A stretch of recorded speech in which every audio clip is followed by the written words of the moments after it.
அல்லேலூயா.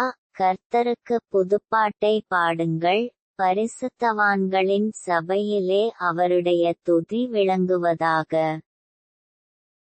இஸ்ரவேல் தன்னை உண்டாக்கினவரில் மகிழவும், சீயோன் குமாரர் தங்கள் ராஜாவில் களிகூரவுங்கடவர்கள். அவருடைய நாமத்தை நடனத்தோடே துதித்து, தம்புரினாலும் கின்னரத்தினாலும் அவரை கீர்த்தனம் பண்ணக்கடவர்கள். கர்த்தர் தம்முடைய ஜனத்தின் மேல் பிரியம் வைக்கிறார், சாந்தகுணமுள்ளவர்களை இரட்சிப்பினால் அலங்கரிப்பார். பரிசுத்தவான்கள் மகிமையோடே களிகூர்ந்து, தங்கள் படுக்கைகளின் மேல் கெம்பீரிப்பார்கள். ஜாதிகளிடத்தில் பழிவாங்கவும், ஜனங்களை தண்டிக்கவும்,